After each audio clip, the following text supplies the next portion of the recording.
knowledge, and how does it remind you of your own journey? Look, as I listen to you, Brother Deric, and I listen to Pastor Jay and his remarks, in many ways we all have similar stories. Okay, so let me just say, I'm not unique. My story is very much similar, probably to most people in this room. I'm proud of the fact that I grew up in Acres Home, the north side, the Fofo.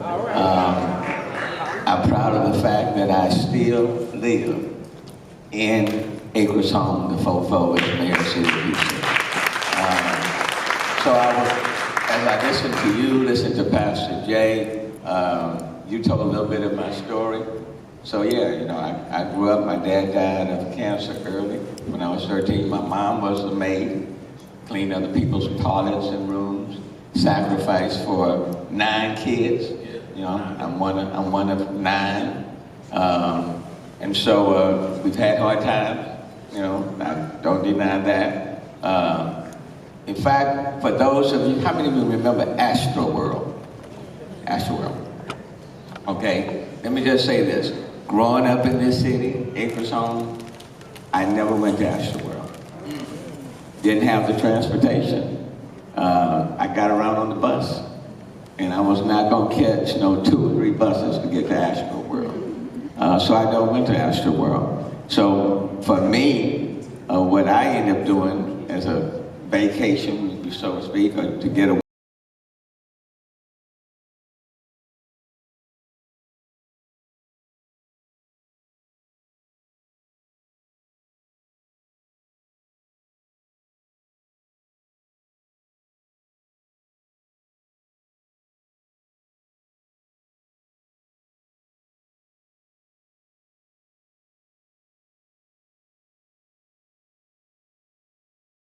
But I saw people coming in and out, and so I did that many times.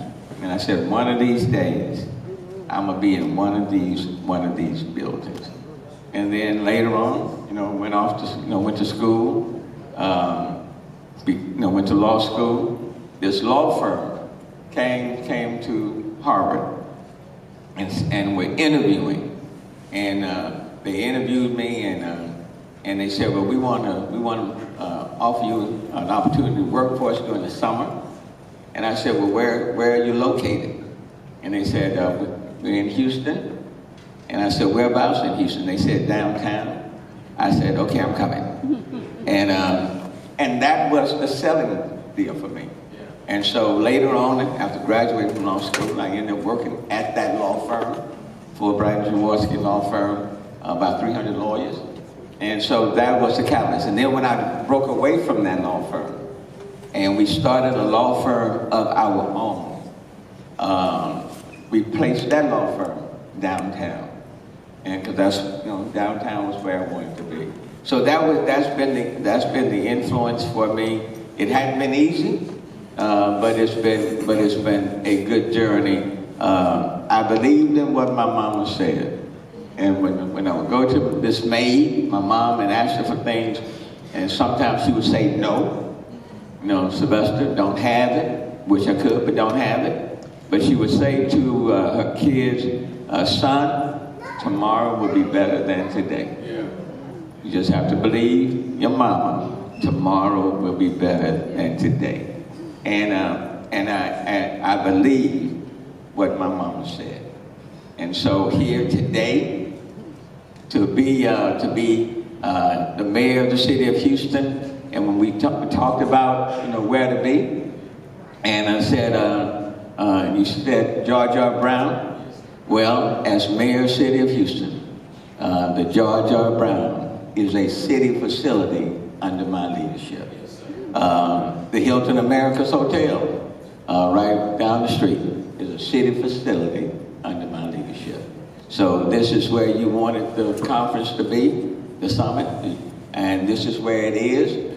And so I've been, blessed to be a kid coming from Acres Home, still living in Acres Home, and now to be the mayor of the 4th largest city in the United States.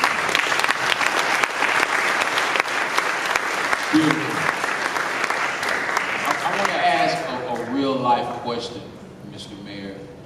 Many of the young boys who are here today, the young men who are here today, they have a confidence deficit. They don't have a lot of confidence because they feel they've been rejected a lot. Some of them grew up wanting to know their father, and their father not being around, you feel rejected. Sometimes you may have a different parent than one of your siblings, your brother or your sister. Y'all got different fathers or something. You feel rejected. I'm light-skinned, feel rejected. Too dark-skinned, feel rejected. You went to Harvard Law School where it wasn't a whole lot of black folk. Still to this day ain't a whole lot of black folk. And I know that you've experienced some rejection in life. Question for the young men out here. How do you handle rejection and become successful anyway? Well, you don't throw in the towel. I applied to Harvard when I graduated from high school and got rejected. Okay, I ran for mayor 2 previous times. I run for mayor 3 times. The first time I got rejected. Okay, the second time I got rejected, but I didn't stop. The third time is when I won. So let me say to you, sometimes rejection is not necessarily what it is. Sometimes rejection is in your own best interest. Sometimes God has a way of saying, no, not at this time. It's not for you, but not at this time. Try me again later. And sometimes folk reject us, and it's to our own benefit that we didn't get it. There was a lady I used to date, and she dropped me. Years later, when I saw her, I'm so glad she did.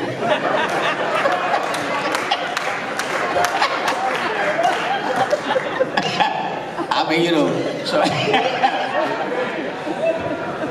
sometimes you may want somebody to be your friend, and they say no.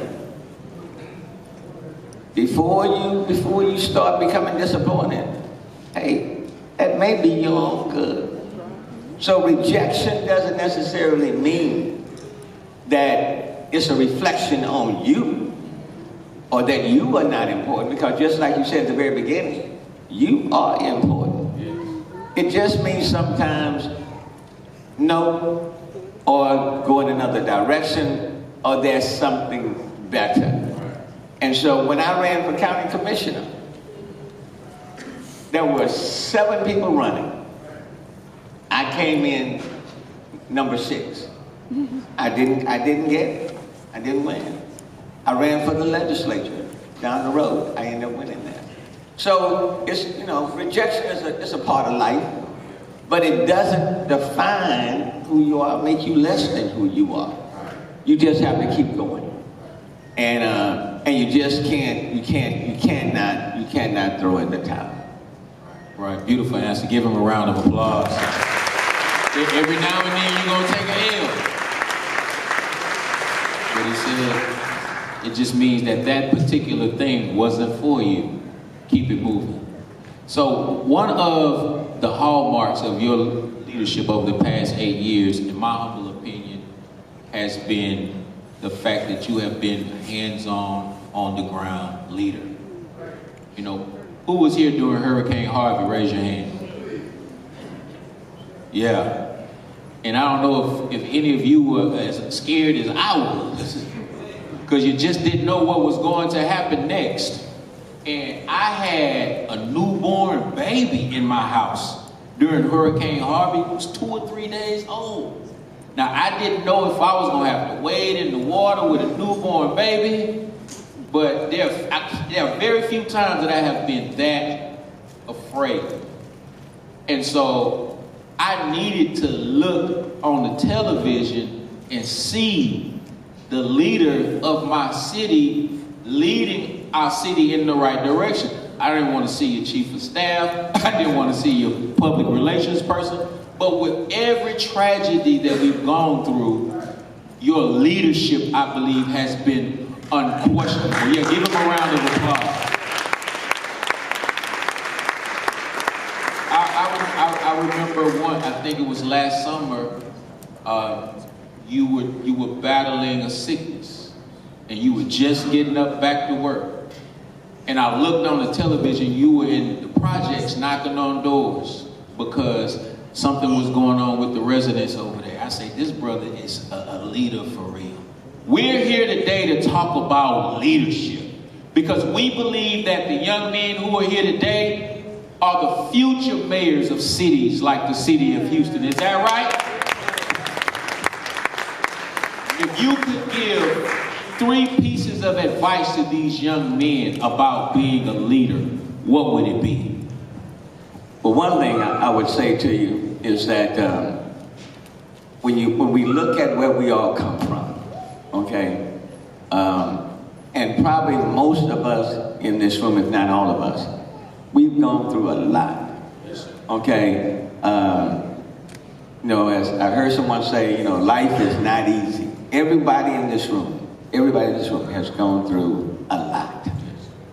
And what I would say, number one, you are fully capable of leading. Everyone in this room, I don't care what your background may be, I don't care what you may have gone through, everyone in this room is fully capable of leading. What helped me to make it through was the fact that I did come out of the hood. I did come out of Acres Home.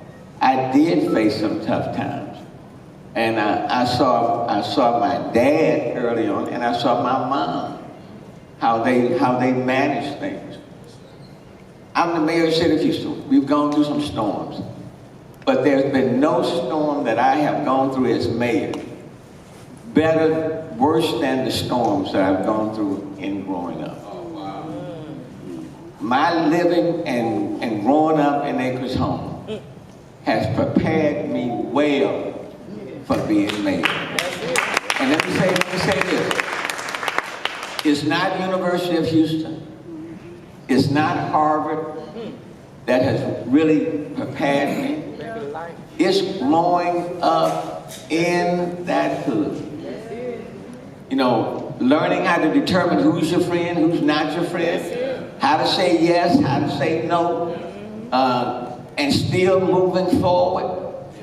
That's what prepared me for the storms that I faced as mayor. And I tell everybody, what I went through growing up is not any harder than what I faced as mayor. So number one, you're fully prepared based on where you come from, and don't be ashamed of where you come from. That's number two. Don't be ashamed of where you come from, because I heard this pastor say, where's Pastor? I heard this pastor say one time that God gives his hardest exams to his best students. And so if in this room, if you hadn't gone through much, if you're looking at some of your partners and seem like, you know, everything's going well with them, you know, don't be so envious of folk who seem like they're having it so easy. Because number one, God doesn't give you more than what you can bear, okay? But if you've been going through much, if you had to face much, then consider yourself an accelerated advanced student, okay? And so you're prepared, you're fully capable of dealing with it, and assume your rightful position. Don't allow other folk to tell you, again, what you cannot do. Because when folk that you hang around tell you what you cannot do, it's because they don't want to do. And I'll close with this example. You know, a whole lot of chickens on the ground, a whole lot of chickens. But for some strange reason, there was this eagle hanging out with those chickens. And the mama eagle was flying around and looked down and saw this eagle hanging on the ground with those chickens. Big eagle flew down, mama eagle flew down, Had a conversation with the eagle on the ground, said, why are you hanging out with these chickens? And the little eagle said, all my life, I've been told I was a chicken. All my life, I'm a chicken. So my eagle said, nah, look at your wings. Your wings are bigger. Look at your head, the head is bigger. I guarantee if you flap your wings, you will take off the ground. The little eagle decided to start flapping and start lifting up off the ground. The chickens got so doggone jealous. They started yelling at that eagle. You're a chicken, you're a chicken, you belong down here with us. And for a moment, that eagle started listening to the chickens on the ground and fell back to the ground. The chickens started applauding. The eagle circled back, the eagle circled back, came back down and said to that eagle, keep your focus. You are an eagle. And if you flap your wings and stay focused, you will lift off and you will fly just like me. The little eagle started flapping again. Chickens started yelling out, you're a chicken, you belong with us. The big eagle said, stay focused, flap your wings. And the eagle stayed focused and lifted off the ground. One of the reasons why we wanted y'all here, I stopped by to tell you, I'm looking at a whole lot of eagles. You may be surrounded by some chickens. I'm here to tell you, flap your wings. Flap your wings. And if you flap your wings, just like this kid who grew up in Acres Home, whose mama was a maid, who rode the bus and didn't have very much, who now sits in City Hall as the mayor, whose facility is under my leadership. Just like I am where I am, I'm not unique. I've sat in those very same seats. I hope that you all will claim your destiny and will be all that you are destined to be. And that's why it's so important to have these brothers here. That's why I'm so excited to have these brothers here, because I can't wait to see what the future will hold for each and every one of you. And if you don't get there, it won't be because you're not able and capable. It'll only be because you chose not to claim what's rightfully yours. All right. Give it up for the mayor of the fourth largest city in America, Mayor Sylvester Turner. Any parting words? Let me just say, I've been mayor for 8 years. It has been a privilege. It has not been easy. Okay, let me just say that. It has not been easy. But very few things worthwhile are easy. I'll just close by saying, I'm the mayor, but this city needs you. Yes, sir. And I am saying this city needs you, asking you for your help. And I'll say to you something that I very seldom heard my dad say. I knew how he felt, and he very seldom heard him say. And that is, you know, I love you. That's the reason why we opened up the Jar Jar Brown. That's the reason why you're here. I don't care, black, brown, Asian. It doesn't matter. I don't care where you come from. I don't care what you've gone through. I don't care what you have been doing. It matters not. But I want you to know, from this mayor to each one of you brothers, I love you, and I'm so proud of each and every one of you. And thank you, because I talked to a few of you all. A few of you didn't want to come this morning, but you came anywhere. And I want you to know, you were supposed to be in these seats. So thank you for making this an incredible day, incredible event, because it's all because of you. All right, thank you. Give it up for the greatest mayor that the city of Houston has ever had, Mayor Sylvester Turner.